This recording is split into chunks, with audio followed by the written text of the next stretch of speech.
Well, this story to kick us off for tonight's show will appeal to our Northern Hemisphere audience, just as much as my producer Joel.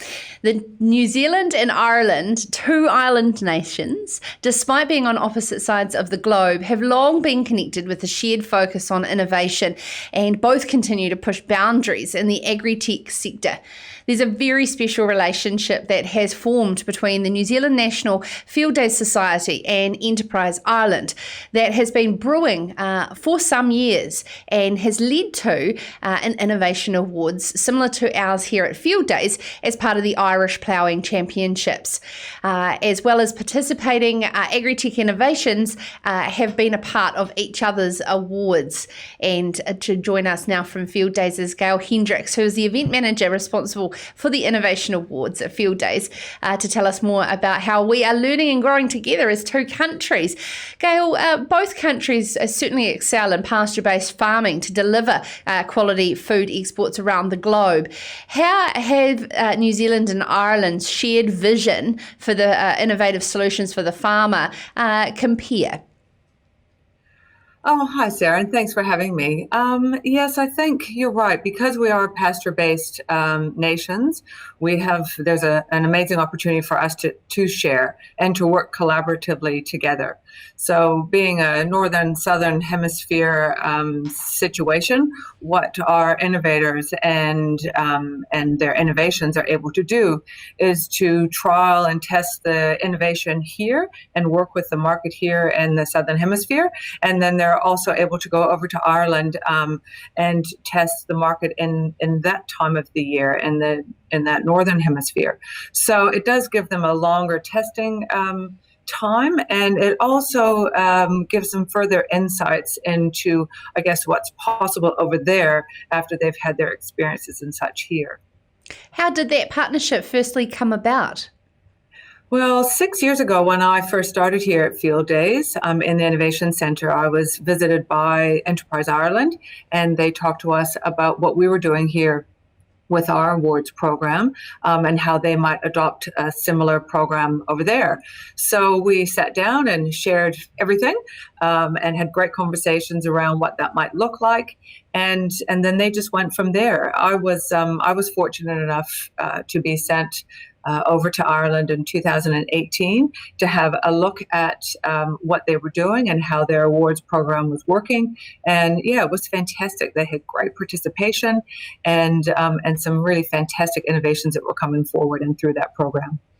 So then it's developed on to New Zealand companies participating in the Innovation Awards over there and vice versa. How have you grown that into an international awards as part of even this particular year as well?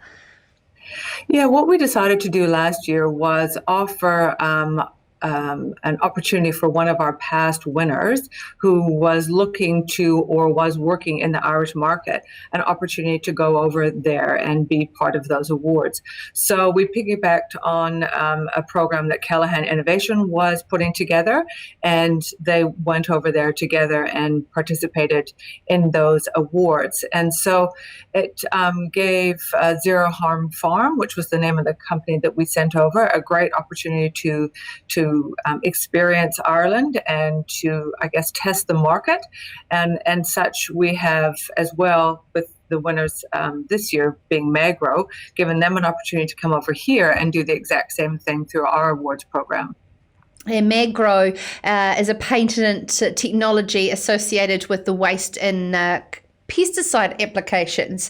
It's fantastic, and you can check them out, of course, on the Fieldays website a little bit more about them. Earlier in the week, Gail, we had Andrew Cook from Reserve Systems, who's one of the judges in the Innovation Awards on the show, and he was going over some of the winners. Can you tell us a bit more about it from your perspective as an event organizer, and how, we're seeing a sort of potentially different type of innovations coming through? Yeah, I think this year, the innovation really was putting on the Fieldays online platform. That was a fantastic feat for us, which we were really pleased with, and really pleased with how the Innovation Awards in particular came came through. We were able to judge differently. It was all done through Zoom, like we're doing today, and then even the awards ceremony itself was very different in that we had video content of what those winners looked like, rather than them standing in in a marquee down here on site, shaking hands with our judges and sponsors. So that in itself was quite interesting. But over the years, back to your question about what we've seen and the changes that have come through, a lot of our innovations were around fencing and different types of gadgets and widgets and things that you could twist and turn. But over the last few years, we've moved on to apps. So there was a couple of years where we had a number of apps ranging from health and safety to tracking animals to managing your farm in terms of finance. And so now we've found the last couple of years, particularly this year, we've seen an increase in environmental innovations, particularly around water. We've had 2 this last year with River Watch and Water Watch Live. And last year we had an entry from Gallagher's as well. And so they all look to manage water, ensure that we're not wasting water, testing water, and how we can best utilize it.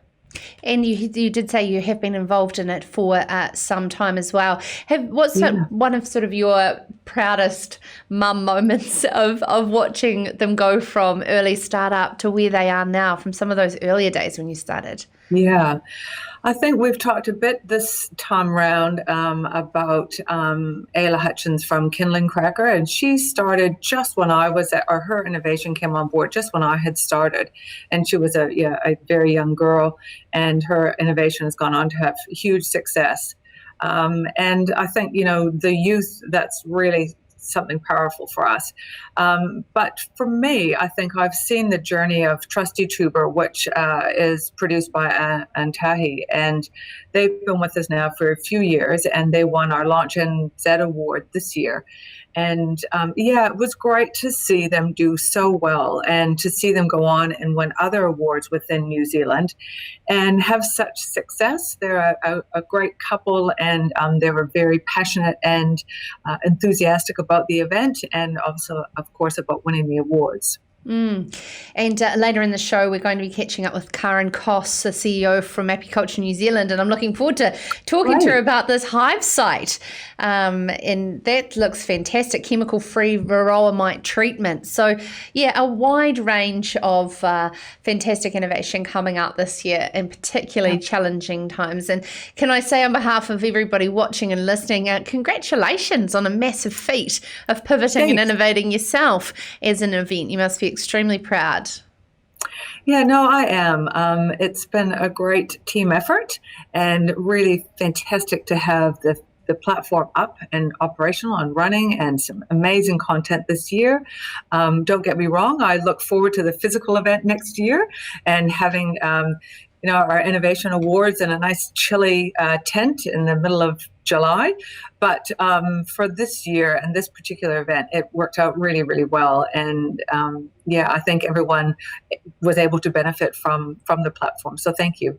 Oh, fantastic. It's Gail Hendricks, an event manager in the Innovation Awards area at Fieldays, and look forward to the hybrid event that they are proposing for next year, all the learnings from the virtual event, and hopefully back to the physical site there at Mystery Creek. This is Sarah's Country.